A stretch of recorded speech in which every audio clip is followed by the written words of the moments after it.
E a gente precisa ser maduro, viu, irmãos? O problema, eu sei que tem um monte de pastor aí aproveitando a Páscoa para detonar o coitado do coelhinho. O que ele fez, coitado do coelhinho? O problema não é o coelho, o problema são as pessoas que adoram o coelho. O problema não é o chocolate, o problema é como as pessoas lidam com isso. Eu particularmente, irmãos, eu amo chocolate, não como muito. Gostaria de comer muito, mas não como muito. O problema do ser humano, ouça aqui, o homem tem necessidade de adoração. Repita comigo assim: eu fui criado para adorar. Eu tenho a adoração como minha essência. Agora eu preciso tomar cuidado com o que é que eu adoro.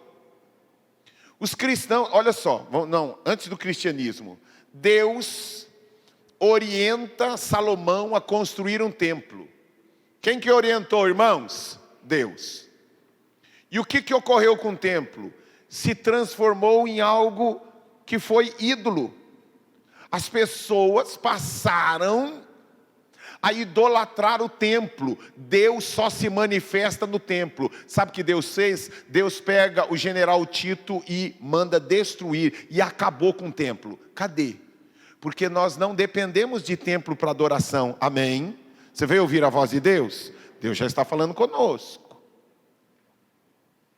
Vocês já viram meu filho, eu não sei se o símbolo na odontologia também é o mesmo da medicina, que é aquela cobrinha lá. Aonde veio aquela cobrinha? Foi lá no deserto, quando a serpente começou a picar o povo, porque eles haviam pecado. Aí o que ocorre? Deus pega e orienta que ele pendurasse, fizesse uma cobra de bronze, pendurasse em uma estaca, e aquilo ali, todos aqueles que olhassem para aquela cobra, eles seriam curados. O que ocorreu? Naquela época, as pessoas começaram a adorar a cobra. Por que Deus teve que esconder aonde Moisés foi sepultado? Porque o povo judeu considera Moisés como o primeiro grande Messias. Se soubessem aonde está o túmulo dele, ia ter um monte de gente adorando Moisés como sendo o grande. O homem, ele é louco, desesperado para buscar ídolos, irmãos. Por que o catolicismo tem tanta, e nós viemos do catolicismo, é a nossa história, entendo o que eu vou dizer, é a nossa igreja mãe. Mas a nossa igreja mãe se perdeu no meio do caminho. Ela não começou daquele jeito, mas ela acabou cedendo à pressão de que o homem precisa ver. Se ele não vê, se ele não tocar, ele não acredita. E por isso muitas vezes nós temos um tempo de oração maravilhoso, e às vezes a gente ora e a gente não sente nada. Quantos já tiveram tempos assim, que orou e jejuou e orou, mas não sentiu nada? Quantos já passaram por isso? E muitas vezes é provocado pelo próprio Deus, Cláudio. Eu não quero que você me sinta, eu quero que você creia que eu estou ouvindo e vendo as suas orações. Acabou. Para quê? Para que a gente não adore os nossos próprios sentimentos. Nós precisamos ser conduzidos pela fé e saber que Deus, estava ótimo, não mexe não. Que Deus nunca perdeu o controle da história. Amém? E nós vamos, assim como nós fizemos pela manhã, está indo e vindo aqui para mim o meu retorno, está indo e vindo. O que ocorre? Assim como ocorreu, agora a redundância, né?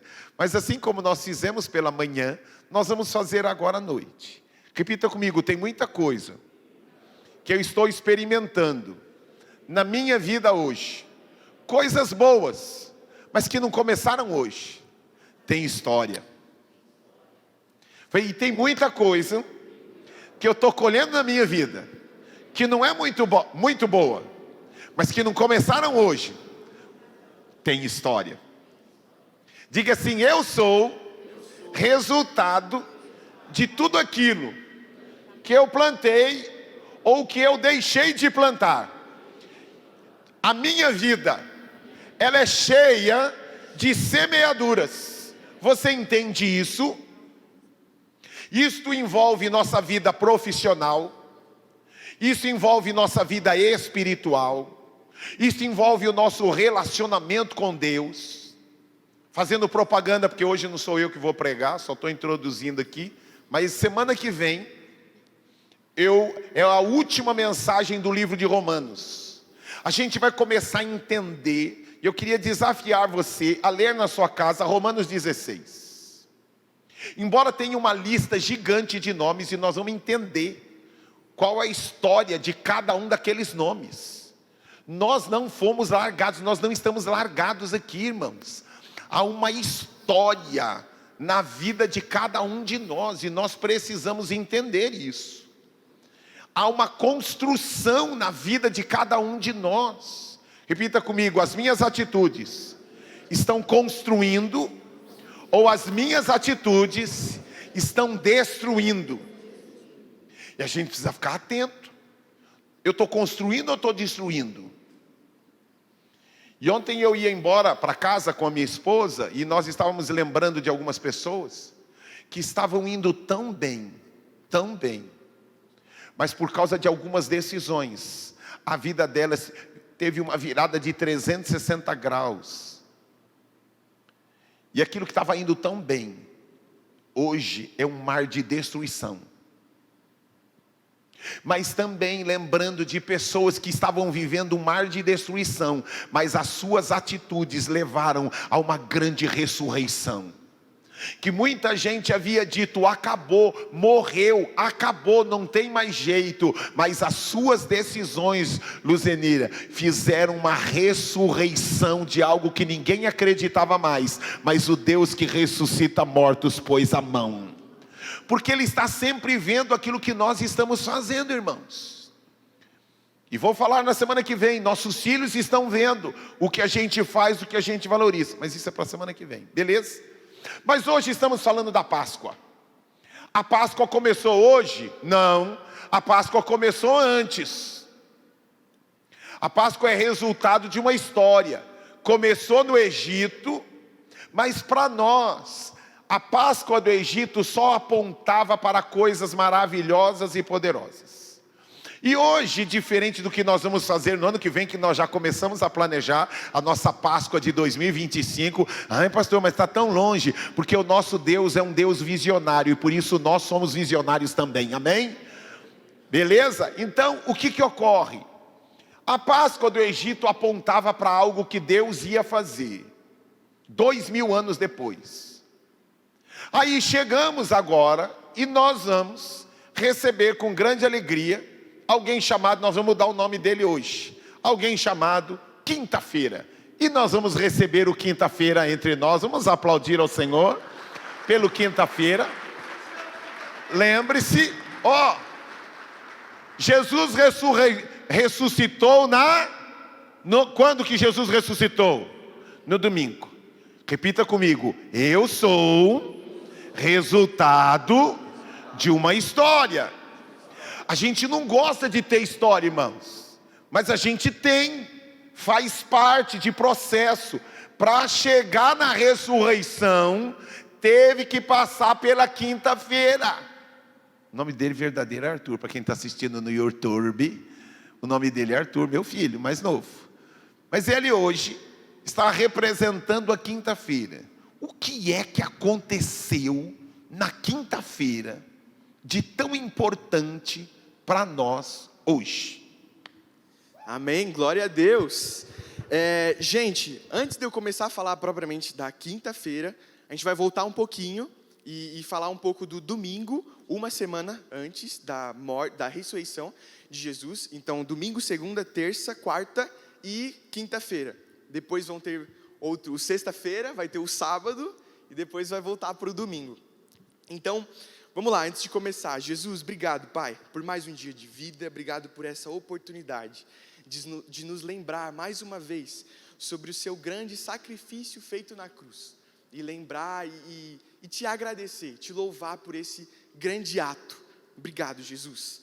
Então, vamos lá. Uma semana antes da grande ressurreição, o que estava acontecendo? Era o domingo de Ramos. Então, Jesus estava chegando em Jerusalém e ele foi a grande passagem do jumentinho.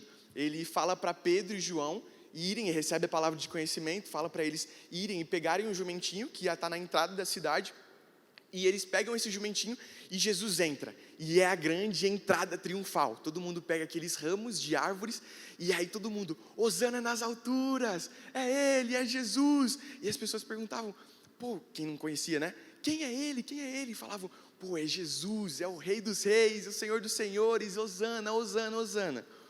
Só que esse pessoal, semana que vem, ia estar crucificando Jesus, mas amém. E aí, beleza, ele entra e faz aquela grande entrada triunfal. Esse foi o domingo, uma semana antes da ressurreição. Beleza, segunda-feira, o que aconteceu segunda-feira? Foi a passagem da figueira. Quem lembra? Não, figueira não, oliveira. Não, figueira, é figueira. Jesus estava com fome, passou pela figueira, e aí ele teve essa intenção de nos mostrar a importância e o poder das nossas palavras, da nossa fé. Então ele olha a figueira que não tinha nenhum fruto, só tinha folha, e ele amaldiçoa a figueira.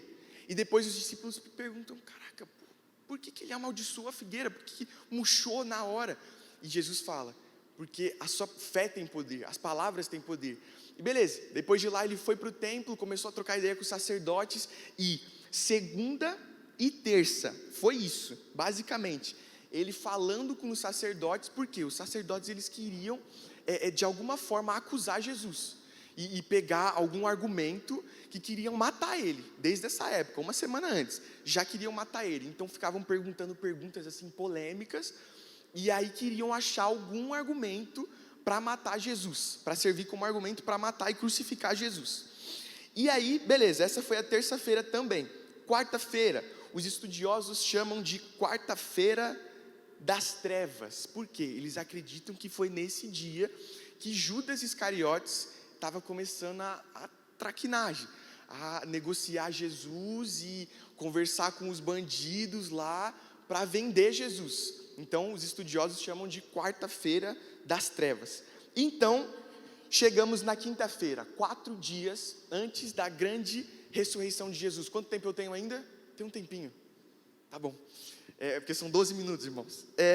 E aí, chega na quinta-feira. Quinta-feira foi o quê? A grande ceia. Ceia do Senhor. Todo mundo conhece. Eu não pedi para colocar aquela foto famosa que tem Jesus, que foi Da Vinci, não sei quem pintou. Mas tem João assim inclinado e os 12 discípulos, 11, né? Sem contar com João. E os 11 discípulos do lado de Jesus, porque foi a grande ceia. E é aí que eu quero me atentar. Peraí, só antes. Então, beleza. Essa foi a quinta-feira. Então, Pedro e João, de novo, que eles arrumaram um jumentinho, tinham que arrumar um lugar agora de novo para a grande ceia. Então, Jesus recebe a palavra de conhecimento de novo, e ele fala para o João e para Pedro, vão e arrumem um lugar para a gente fazer a nossa ceia, se juntar lá e celebrar a Páscoa. E aí, começa aquele sentimento em Jesus. Imagina, um dia antes da sua morte. Assim, todo mundo sabe que um dia a gente vai morrer. Mas um dia, assim, sei lá, daqui uns 50 anos, beleza, tudo bem, tá longe. Mas Jesus sabia como, porque lembra, ele era 100% homem, mas 100% Deus. Então ele sabia como, quando e que horas ele ia morrer. E isso estava chegando.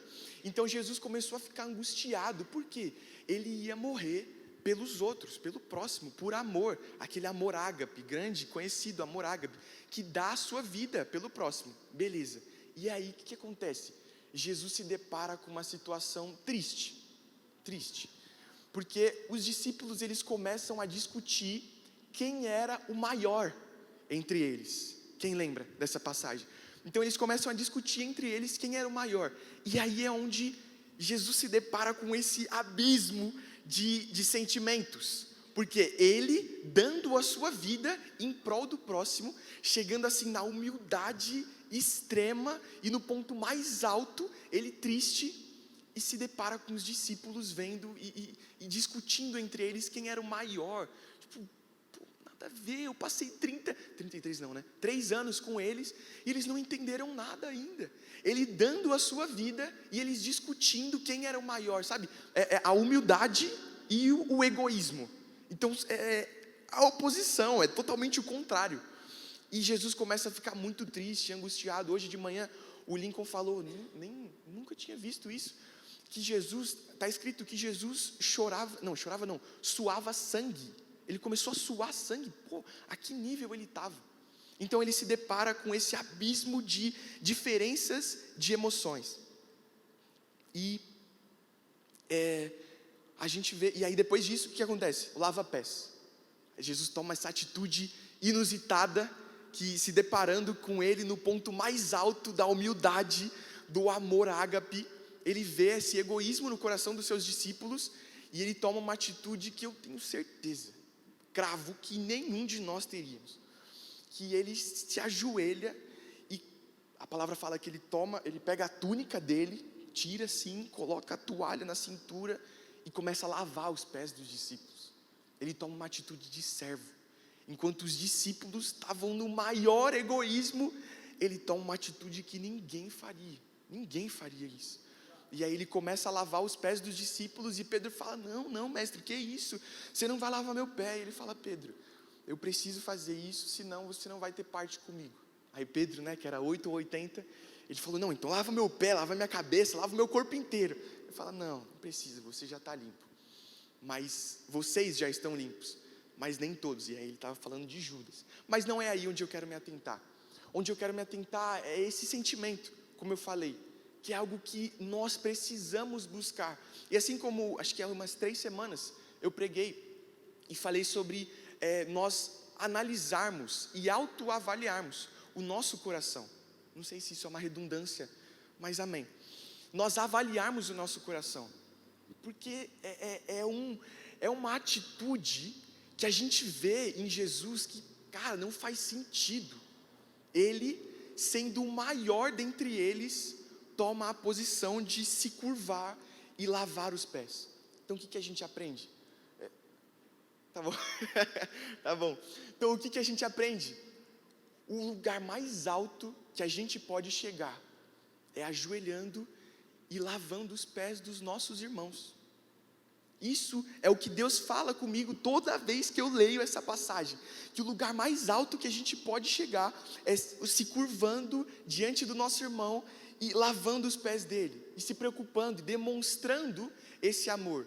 Embora pecador, imagina, Jesus santo, vendo pecadores como nós, ele vai, se ajoelha e lava os nossos pés. Então isso é algo surreal, que nós devemos analisarmos o nosso coração, e sempre trazer essa humildade, e pedir para o Espírito Santo, essa humildade que Jesus tinha. Amém? Então essa foi a quinta-feira.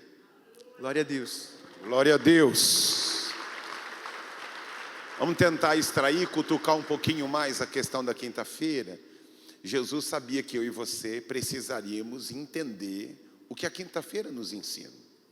A quinta-feira nos ensina que a gente precisa sempre estar disposto a servir as pessoas.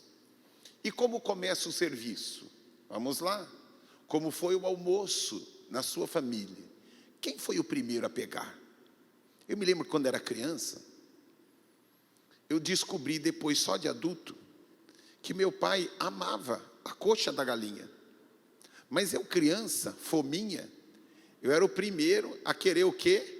Já pegava lá, João, já pegava direto a coxa. E depois que eu cresci, eu pensava que meu pai não gostava da coxa. Mas ele servia os filhos, deixando que eu pegasse o melhor pedaço para ele. Então, na hora de entrar dentro de um elevador, quem é o primeiro a entrar? Não, cheguei primeiro. Calma. É o que Jesus está ensinando, que chegou lá na hora de entrar dentro do elevador, segura a porta. Pode entrar, senhor. Pode entrar, senhora. E você é o último a entrar. E na hora de sair, segura a porta. Irmãos, isso é cristianismo prático. Ah, não, mas a gente precisa. Não. Jesus, ele agiu de forma simples e prática no dia a dia da gente. Na hora de entrar, na hora de comer, quem será o primeiro a pegar? Quem será o primeiro a entrar dentro do elevador? Quem será o primeiro a entrar dentro de um ônibus? Como eu e você, o Messias, ele estava prestes a viver, porque a gente sempre, é porque eu estou agitado, é porque eu estou atrasado, é porque Jesus estava prestes a cumprir a plenitude da sua missão, e ele para o quê? Servir os seus discípulos. Servir só quem? Lembra da ceia? Quadro da ceia, de um lado tem quem? João, o amado, e do lado tem quem? O endiabrado, não é? Não era nem demoniado, porque o diabo estava nele. E o que Jesus faz? Jesus pega um pedaço de pão, molha e serve aquele que está com o diabo no próprio corpo. O que isso ensina eu e você, meu irmão? Porque tem gente que só quer ajudar crente. Eu só socorro crente. O cara, você é crente? Não, tudo bem, servir os crentes. Vamos ver na semana que vem, algo maravilhoso, bíblico. Mas ouça que ele não tem a mesma fé, ele é macumbeiro, ele é à toa, sei lá o que ele é. Ei, sirva independente do momento que a pessoa está vivendo. Eu e você nascemos para servir as pessoas. Quando você chega em um restaurante, qual é o nome da pessoa? Como você trata a pessoa que está limpando? Tem gente que trata o funcionário como lixo, que trata a mulher do café da empresa, a mulher, eu mencionei pela manhã, não é porque eles estão aqui não, mas é que me chamou a atenção e foi algo, eu contei para eles. Depois de uns 2 anos deles formados, eu precisei pegar alguma coisa lá na ETEC de Atibaia. E quando eu cheguei lá na ETEC, o segurança olhou para mim, eu falei assim, eu vim pegar o documento do Davi Rondina Moço e Arthur Rondina Moço. O senhor que é o pai do Davi e do Arthur, o segurança, porque estava sem aula na escola. Falei, mas você é o pai do Arthur e do Davi? Eu falei, sim. Então, manda um abraço para os seus filhos. Falei, um abraço? Eles já tinham saído de lá fazia 2 anos. Falei, mas você lembra dos meus filhos? Sim, sabe por quê? Porque eles dois eram dos poucos que quando passava aqui, ele fazia questão de pegar na minha mão e me chamar pelo nome. E por isso eu nunca esqueci o nome dos seus filhos. E eu fiquei feliz. Por quê? Porque muitos de nós, irmãos, a gente passa por pessoas que são tidas como pessoas não importantes e a gente não dá o devido valor. Deixa eu dizer uma coisa para você: todas as pessoas são importantes. Mesmo enquanto ainda não convertidas, não cheias do Espírito Santo, mas todas as pessoas são dignas de importância. Sabe por que minha esposa criou esse negócio de nós tomarmos café aqui? Porque no culto da manhã é muita gente, não dá para a gente conversar, e a gente faz questão aqui de poder, alguns aqui eu conversei hoje, né, logo na chegada. Por que isso, irmãos? Porque quem é mais importante? Aquele que está no microfone ou aquele que saiu da sua casa diante de todas as suas atividades? Eu vim para a casa do meu pai adorar a Deus. Quem é mais importante? Quem está tocando, quem está mexendo no som, quem está operando na câmera, quem está aqui? Não, irmãos.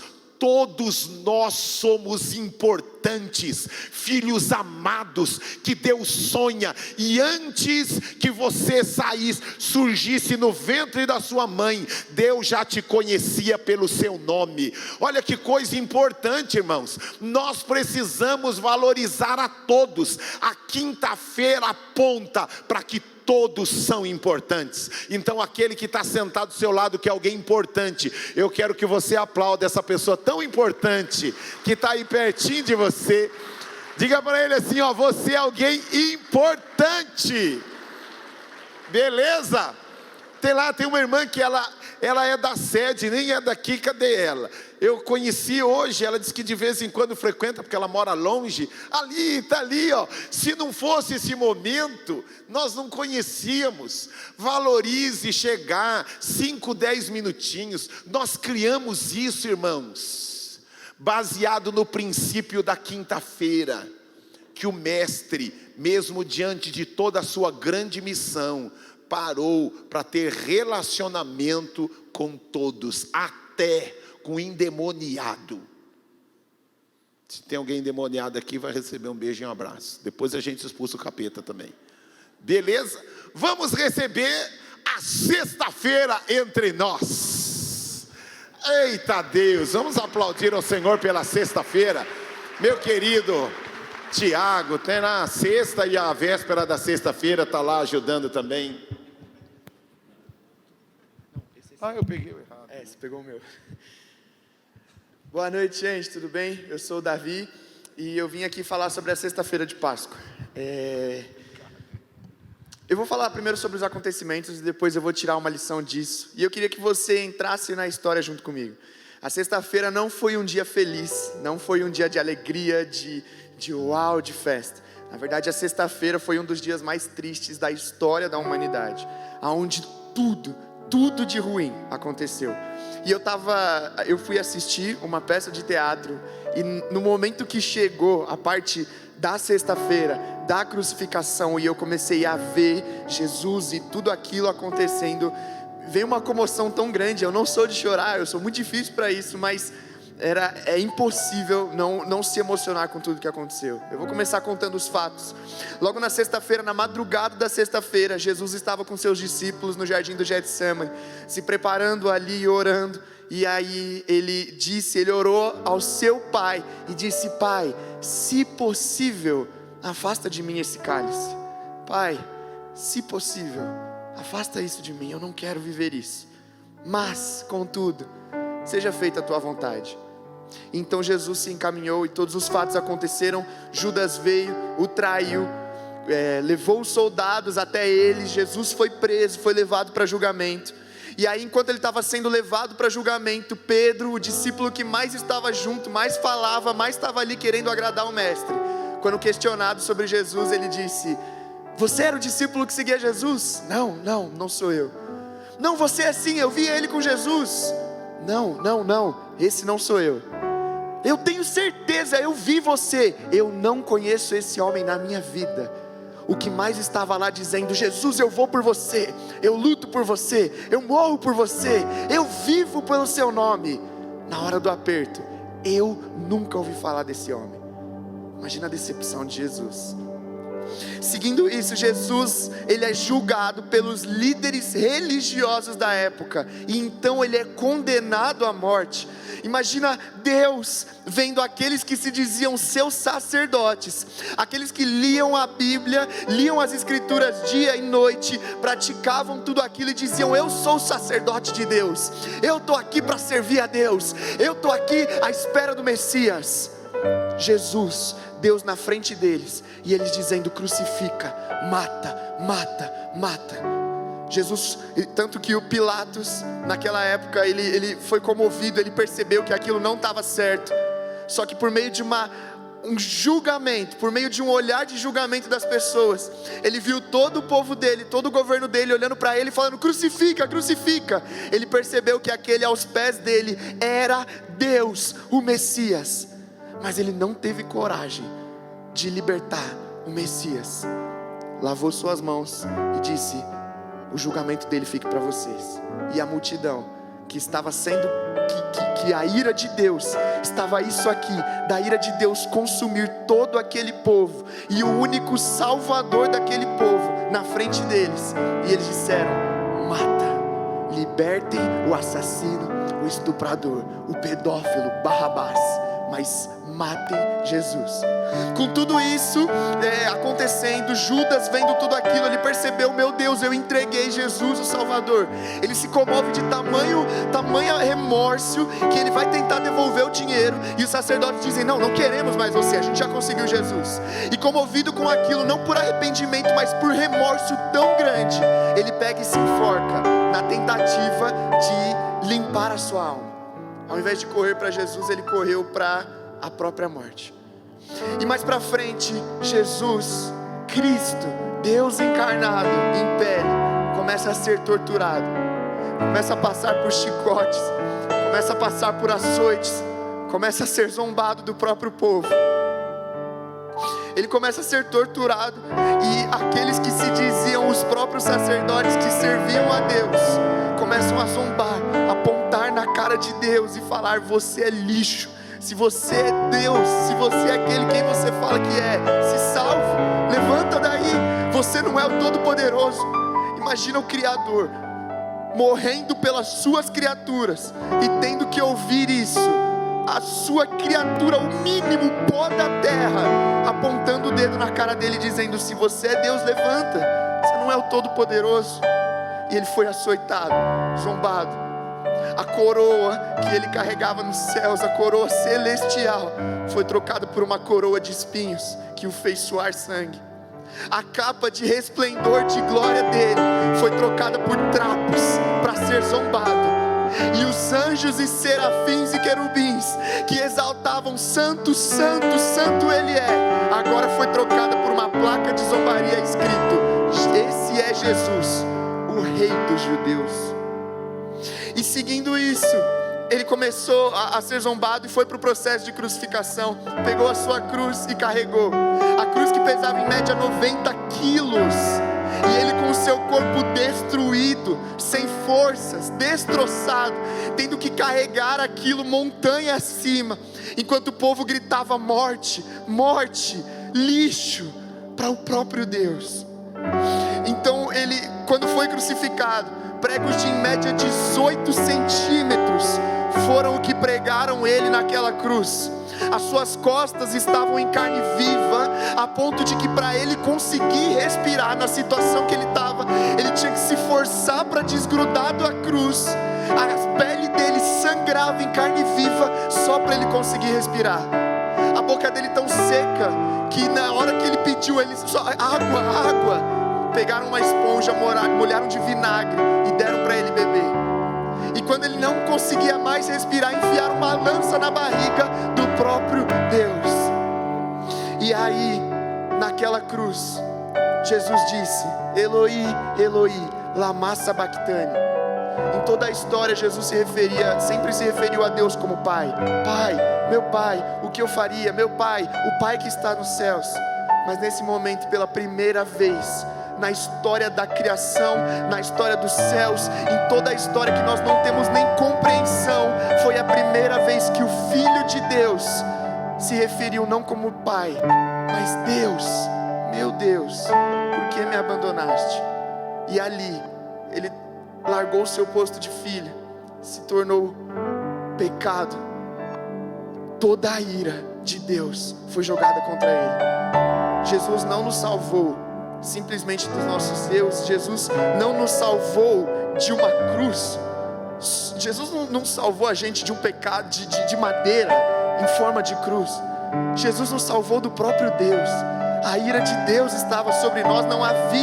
Não teria como nós pagarmos o preço de tamanho pecado. E Jesus foi. O sofrimento, toda a dor física que ele passou, não se compararam ao preço do Filho deixar o Pai, carregar sobre ele todo o pecado do mundo, e então proferir as suas últimas palavras, tetelestai, em hebraico, que significa está consumado. E ali Jesus morreu aos pés da cruz. A terra tremeu, o véu se rasgou e o Criador morreu para salvar as suas próprias criaturas. E junto a isso, o que eu quero trazer desse momento? Do meio de tudo isso acontecendo, todos os discípulos, eles saíram correndo. O Pedro, o tal do uau, eu vou fazer por Jesus, ele saiu correndo. Tiago, Simão, Zelote, Judas, todos eles, Bartolomeu, Tomé, todos os seus discípulos saíram correndo por medo de serem perseguidos. Jesus gastou a vida, o ministério dele, ensinando esses discípulos, ensinando todos os seus ensinamentos. E quando ele mais precisou, todos saíram correndo. Somente Maria e um dos discípulos ficou, João, o discípulo do amor. Pedro, com toda a sua astúcia, toda a sua voracidade, todo o seu esforço, o esforço de Pedro não superou o medo, e ele correu. Simão, Zelote, com toda a sua experiência, toda a sua habilidade e antes o passado de assassino, agora perdoado, não ficou aos pés da cruz. Tiago, com sua força, o seu tamanho, correu. João, menorzinho dos discípulos, quase, tirando Mateus, menorzinho dos discípulos, que simplesmente sentava aos pés de Jesus e admirava, falava: como eu amo Ele, como eu amo o Mestre. Esse sim ficou. O amor foi o único que prevaleceu. E o ensinamento que eu trago aqui hoje: o seu esforço não vai te salvar. O nosso esforço uma hora acaba. As nossas habilidades são finitas. Nosso tamanho, a nossa força não vão nos livrar de pecar, nos aproximar por força a Deus. A única coisa que vai nos aproximar de Deus é sentar aos pés de Jesus, dizer: Jesus, eu te amo, eu estou aqui. Quanto nós somos apaixonados por Jesus, o quanto nós paramos e simplesmente olhamos para Ele, contemplamos e dizemos: Jesus, por tudo que você passou, eu merecia aquele chicote, eu merecia aqueles açoites, eu merecia estar em um lugar que nunca eu poderia ser reparado. Os meus pecados, não tem como, a culpa dos meus pecados merecia me jogar no fundo do inferno. Eu pequei contra o meu Criador, e o meu Criador se fez homem, se fez carne, para poder levar sobre si o pecado. E em toda a história, o Deus que chamava o Deus de Pai se fez pecado, levou sobre si toda a ira. E hoje eu posso chamar Deus de Pai. Hoje eu posso dizer: Deus é o meu Pai. Jesus morreu pelos meus pecados e eu tenho a oportunidade de ser salvo. Eu tenho a oportunidade de olhar para Jesus e dizer: obrigado, Jesus, você me salvou, você morreu por mim, tomou todas as minhas dores, tomou todo o meu fracasso, todos os meus pecados, toda a minha culpa, levou sobre si todas as minhas enfermidades, todas as minhas dores. E hoje o Senhor, que era o Filho unigênito, um dia se fez o Filho primogênito, para que nós pudéssemos habitar com Deus Pai.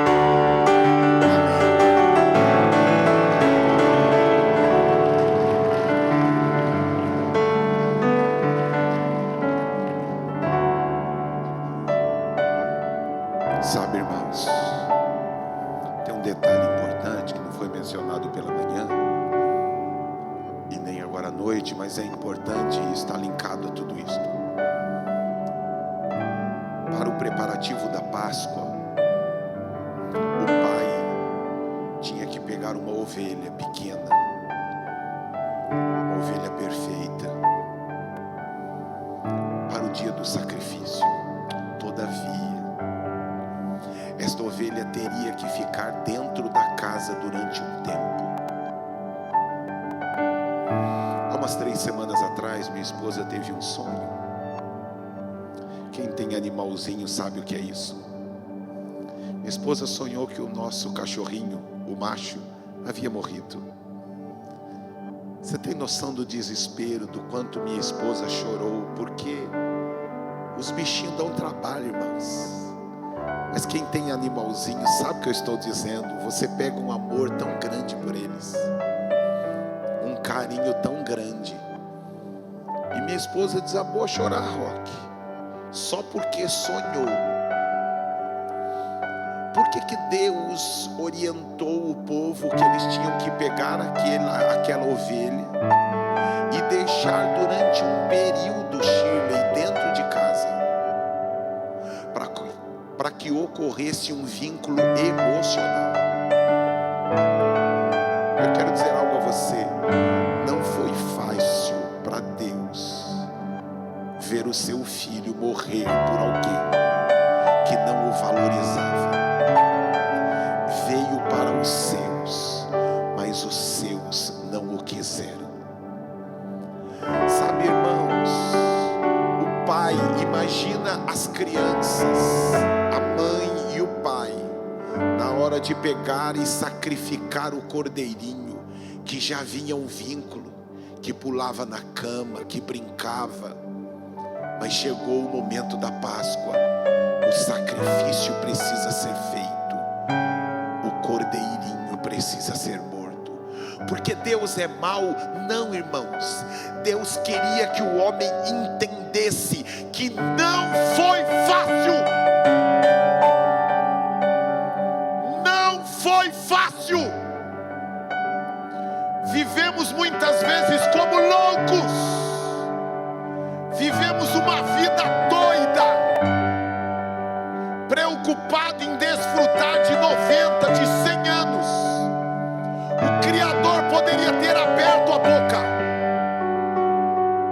Era só abrir a boca, e legiões de anjos parariam e destruiriam a raça humana. Mas em meio a toda aquela pressão, ele sabia que se ele abrisse a boca, acabou para a raça humana. A grande dificuldade para Jesus não foi só o seu sofrimento, como bem mencionou meu filho. Foi a primeira vez que ele olhou e não chamou Deus de Pai, porque o meu pecado e o seu pecado estava sobre ele, e o que separa Deus dos homens se chama pecado. Deus olhou para o seu filho amado e viu o meu e o seu pecado. O cordeiro precisa ser morto. Irmãos, como a sexta-feira precisa nos ensinar. Eu e você somos tentados no trabalho, tentados na nossa casa, pressionados a gritar, chutar tudo, acabar com tudo. Mas eu e você precisamos nos lembrar de Jesus, o nosso Salvador e a nossa referência, que tendo poder para acabar com tudo, acabou, chegou, cansei. Muitos de nós olhamos para a nossa vida e dizemos: cansei, acabou, cheguei no meu limite. E ele, por isso ele disse: Pai, se possível, passa de mim este cálice. Que cálice que era? O do sofrimento? Não, o cálice de, pela primeira vez na sua história, Deus deixou de olhar para ele como filho. Como eu e você precisamos ser desafiados pela sexta-feira, que em meio à pressão, quantos sofrem pressão? Tentação, vontade de largar tudo, vontade de desistir, porque não está sentindo, porque a porta não abriu, porque ele não muda, porque ela não muda, porque não há, as coisas não acontecem.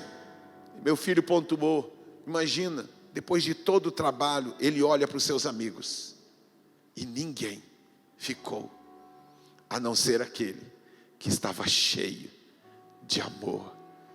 Vamos aplaudir ao Senhor pela sexta-feira. E agora vem um processo. Passamos pela quinta, aonde nós aprendemos que nós temos que servir, amém? Passamos pela sexta-feira. Na sexta-feira a gente aprendeu que nós precisamos nos manter firmes e nos encher de amor. Só que agora chega um outro dia que pouco se fala e que eu queria que vocês aplaudissem: o sábado. Chegou o sábado.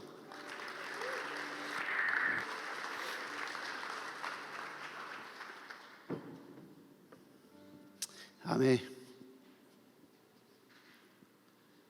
Antes de ministrar aqui, queridos, eu queria atentar um ponto aí, que hoje é o dia do descanso. Aí o pastor falou assim: não, é você mesmo. E eu louvo ao Senhor por esta oportunidade de poder, junto com vocês, passar por mais um dia dessa semana, que foi muito difícil naquele tempo, e o que nós relembramos continua sendo difícil, mas quando nós temos um Deus que morreu por mim e por você, tudo fica fácil, amém? Pai, obrigado, Senhor. Oramos aqui, Senhor, mas eu peço que o Senhor dê continuidade, Senhor, a tudo aquilo que nós estamos ouvindo, para que isso venha ficar mais forte em nossos corações e nos trazer à memória, Senhor, de todo o sacrifício que o Senhor fez por nós, que se entregou na cruz por nós, Senhor. E aqui nós estamos, Senhor, para estar contemplando ainda mais o Seu reino, multiplicando ainda mais o Seu reino. Por isso, continue usando, Senhor, a minha vida e a vida de todos aqueles que aqui, Senhor, que já passaram, tanto pela manhã como agora à tarde, para poder, Senhor, nos motivar e nos alimentar ainda mais, em nome de Jesus. Amém. Amém, irmãos? Eu vim aqui mais uma vez, e hoje eu sou o sábado, né, pastor? E eu quero lembrar hoje pela manhã o que o nosso pastor Lincoln lembrou, né? Que nós, antes de conhecermos Jesus, nós fazíamos uma festa antes, não era? Quem aqui, ele até comentou que manhava o Judas, né? Quem manhava o Judas aqui? Olha, muita gente, né? Então, naquela época, nós entendíamos que isso era uma alegria, né? De malhar, porque ele traiu ao Senhor. Se nós trazermos isso para a realidade hoje, irmãos, se nós fôssemos malhar as pessoas que muitas vezes nos traem, será que o mundo seria o mesmo? Por isso que tudo que nós estamos ouvindo é trazer à memória que nós precisamos sermos compassivos, amorosos, servos e alimentar a vida das pessoas. Amém? Então, olhando para a semana da Páscoa, Páscoa nós entendemos que é passagem. E o que ocorreu naquele dia de importante, que foi o sábado, foi exatamente o silêncio. Eu quero que vocês venham com raciocínio comigo, porque eu tenho medo, pavor, de ver horário determinado, porque pastor fala e quer falar demais. Então eu centrei aqui para a gente seguir uma direção de Deus, para nós entendermos o que realmente aconteceu naquele dia, que foi exatamente o silêncio. Então, como nós ouvimos aqui, quando Jesus foi preso, queridos, os discípulos tinham fugido, abandonando totalmente a Jesus. Agora, o Salvador que deveria mudar o mundo, estava morto e sepultado, e eles estavam humilhados e destroçados. Então tudo parecia perdido. Por quê? O mestre não está mais agora. E agora? O que eles iriam fazer? Jesus tinha sido sepultado às pressas, ao fim daquele dia de sexta-feira, porque o sábado era um dia de descanso para os judeus. E nesse dia não deveriam fazer nenhum trabalho, e por isso os discípulos ficaram em casa, acuados, trancados. E o que Deus nos ensina nesse processo, que é o nosso descanso, não é o descanso de trabalho, mas sim o descanso espiritual. Esse foi o ponto que eu peguei da palavra, que Jesus reuniu as pessoas para fazer o silêncio, mas para ter um descanso espiritual, um descanso no Senhor, um descanso que Ele é a paz, um descanso que Ele ia vir e ressuscitar. E Filipenses 4, 6, pode pôr lá para mim, filho? E nesse dia de descanso espiritual, Filipenses 4, no versículo 6 e 7, diz assim, olha: não estejais inquietos por coisa alguma, antes as vossas petições. Então eles ficaram trancados lá, pedindo ao Senhor. Sejam em tudo conhecidas diante de Deus pela oração e súplica, com ações de graças, e a paz de Deus, que exerce todo o entendimento, guardará os vossos corações e os vossos pensamentos em Cristo Jesus. Amém?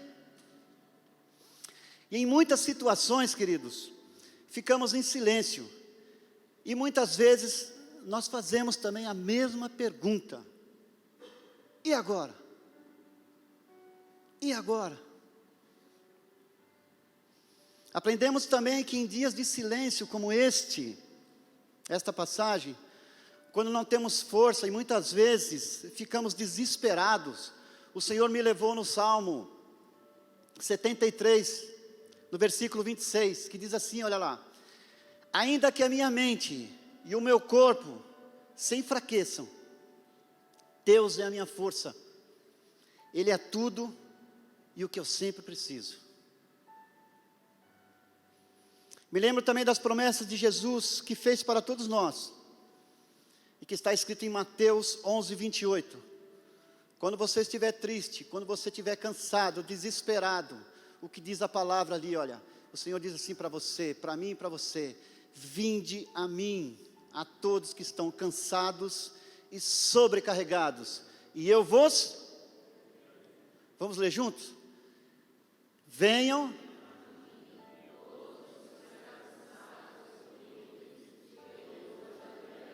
Amém? O Senhor tem aliviado você, querido? Tem aliviado a sua casa? Tem aliviado todo o seu processo, todo o seu caminhar, por onde você vai? Então eu gostaria que você aplaudisse ao Senhor nesse momento, porque Ele é a nossa fortaleza, Ele é o Senhor dos senhores. E quando percebemos muitas vezes que nós não temos forças, e achamos que Deus não está olhando mais para nós, não está olhando mais para mim, precisamos lembrar também no Salmo 40, onde Davi passou por isso, que diz assim, 40 no versículo 1 e 2, esperei-me com paciência no Senhor. E é isso que nós precisamos rever na nossa vida, ter paciência no Senhor. E Ele se inclinou para mim e ouviu quando eu clamei por socorro.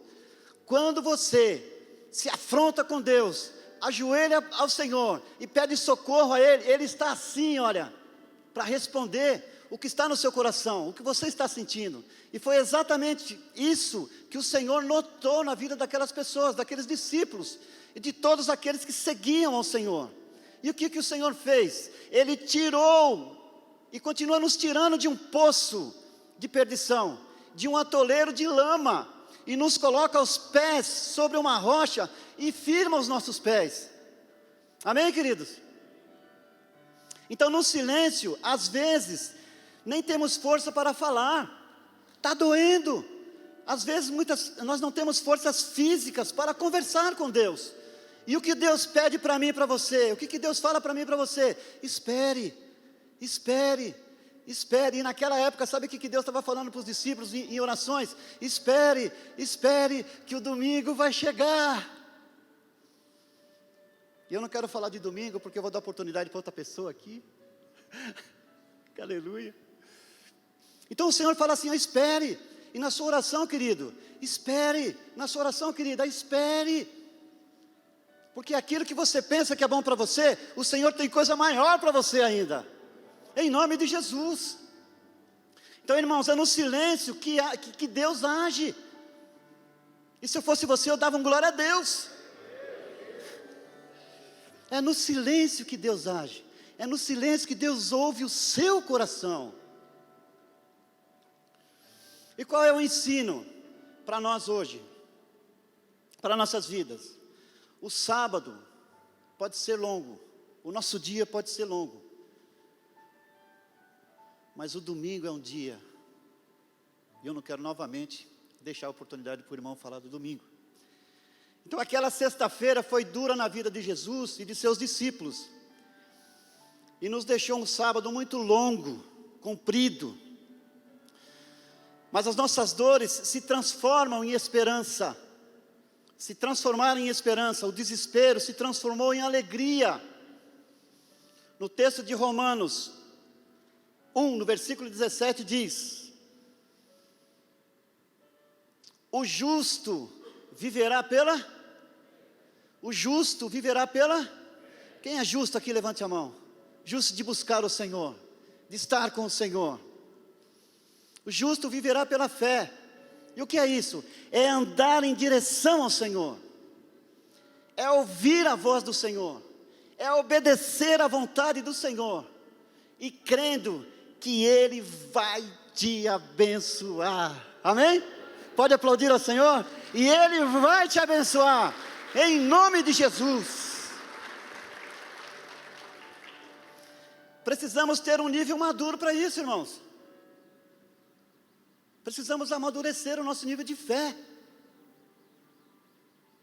O Senhor morreu por mim e por você.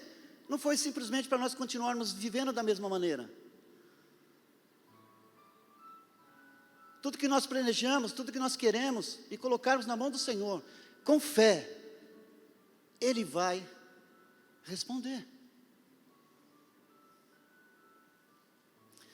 Em nossas vidas, por mais demorado que sejam nossos dias, o sábado, pode ser um sábado de frio, um sábado distante, longo, o domingo vem. O domingo veio nesse dia. E já já nós vamos saber o que aconteceu nesse domingo. Porque Jesus prometeu em não nos abandonar. Se eu perguntar para você, Jesus abandonou você? Jesus tem abandonado você? Tem abandonado a mim? Ele não vai nos abandonar. E ainda deixa a sua promessa para mim e para você. Vocês vão herdar o reino de Deus comigo. Oh, Deus maravilhoso! Jesus esteve morto lá no sábado de aleluia. Mas Jesus venceu a morte. O seu sacrifício na cruz foi perfeito e quebrou o poder da morte, trazendo salvação a todos aqueles que creem nele. Quem crê no Senhor aqui, levante a mão. E se eu fosse você, eu aplaudia de novo o Senhor, porque o Senhor é a salvação. Ele viajou, Ele ressuscitou e vai nos levar com Ele também para a eternidade, em nome de Jesus. Em 1 Tessalonicenses 4, no versículo 13 e 14 diz: irmãos, e muitas vezes, pastor, quando eu sou convidado, eu não digo que é um culto ou se é uma reunião, mas de pessoas que faleceram, esse texto eu levo comigo. E Deus nos dá a oportunidade de mostrar para outras pessoas não serem ignorantes com aqueles que morreram. E o texto diz assim: irmãos, não queremos que vocês se ignorem a verdade a respeito dos que dormem, para que não fiquem tristes com os demais que não têm esperança. Pois se cremos que Jesus morreu e ressuscitou, assim também Deus, mediante Jesus, trará na companhia dele os que dormem. Aleluia! Pois o que ele prometeu, ele cumpriu. Pois nada foge do controle do Senhor. Muitas vezes perdemos os nossos dias como aquele sábado. Nós ficamos tristes, temos mágoas, perdão. Difícil nós perdoarmos as pessoas. Mas Jesus nos apresentou esses recursos para nós. Para quando terminar o sábado, venha o domingo. Como aqueles discípulos se sentiam com dores, isolados e abandonados no sábado, porque foi um sábado longo e desesperador. Então há momentos também na nossa vida de tristeza e de choro, mas o Salmo 30 diz para mim: olha, o choro pode durar uma noite, mas a alegria vem pela manhã. Aleluia! Então qual é a nossa oração, irmãos? Somente gratidão por este dia, pela nossa vida, pela nossa família, pelos nossos amigos, pelos dons que Deus nos deu, e pelos relacionamentos que permite que nós venhamos a crescer no Evangelho. Na criação, Deus fez o mundo em 6 dias, amém? E no 7º dia, Ele descansou. O 7º dia para nós hoje é o domingo. Foi exatamente para dizer para mim e para você, que nós precisamos desse descanso, seja pela manhã ou seja para a noite, para nós prestarmos culto ao nosso Deus Todo-Poderoso. Você pode aplaudir ao Senhor? Aleluia! Glória a Deus! Aleluia! Glória a Deus! Vem aqui quinta-feira, sexta-feira, e o sábado aqui, e a banda também, toda aqui. Irmãos, vamos nos lembrar aqui, a quinta-feira aponta para que Deus, para um Deus que está trabalhando, beleza? Quinta-feira, Deus está trabalhando, continue servindo as pessoas. A sexta-feira aponta para que nós temos uma missão, pode nos custar, mas o amor nos sustenta e nos segura. O sábado aponta para o momento do silêncio. Irmãos, todos nós, não tem como pular da quinta direto para o domingo que sorteou. Não tem. tem todo um processo de Deus na minha e na sua vida.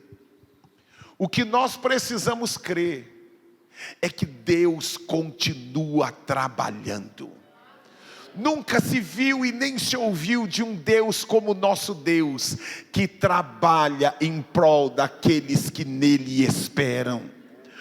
O sábado, irmãos, para mim é um dos dias mais significativos. E eu me lembro quando era pititico, que eu ouvi uma música da banda A Voz da Verdade, existe ainda até hoje essa banda. E a letra, o tema da música é: quando Deus se cala, é porque Ele está trabalhando.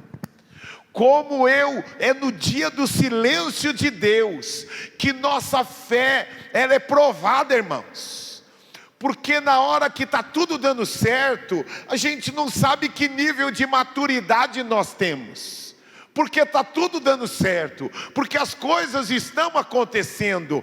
Mas quando Deus se cala, Rodrigo, é que a gente olha para dentro da gente e a gente descobre o quanto que realmente eu creio de verdade, o quanto de maturidade eu tenho de verdade, porque no sábado Deus está calado aos olhos dos homens, mas Deus nunca parou de trabalhar.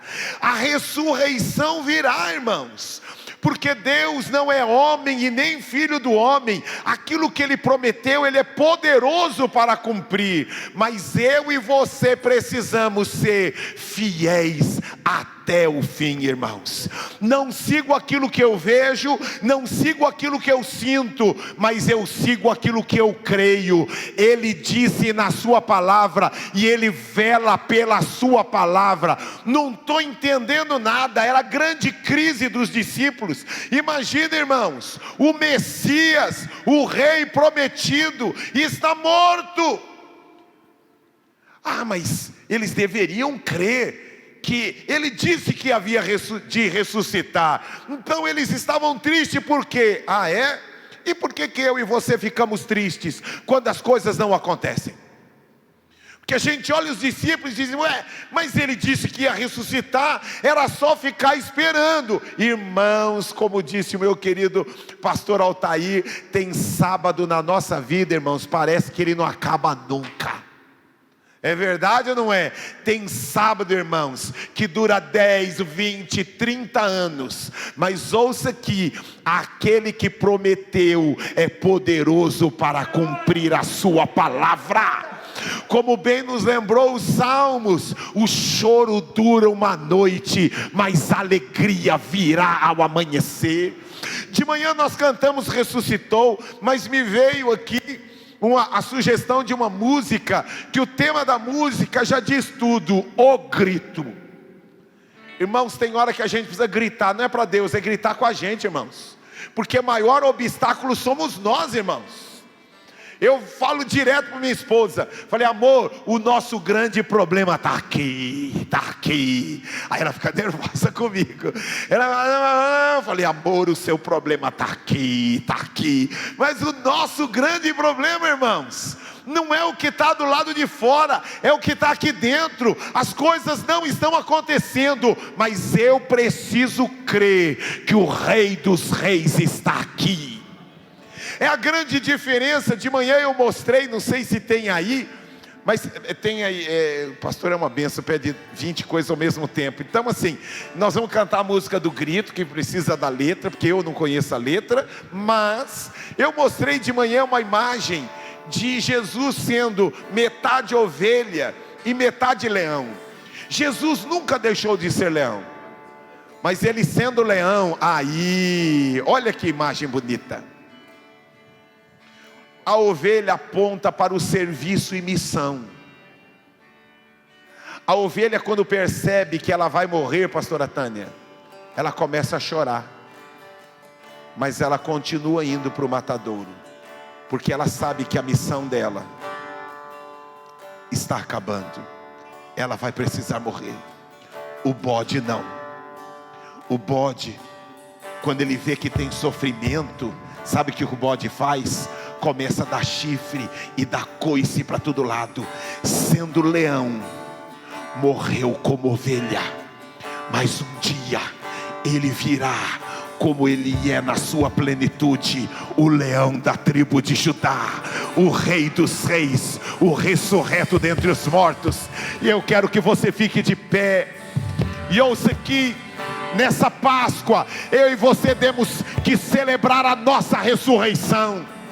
Que quando o diabo olhou para a minha vida e para a sua vida, para a vida dos nossos filhos, para a nossa vida sentimental, para o nosso casamento, para a nossa saúde, e ele gritou: matei, matei, matei. Eu e você vamos também dar um grito, que o leão da tribo de Judá, ele está aqui, ele está em mim, e assim como ele ressuscitou, um dia nós ressuscitaremos também.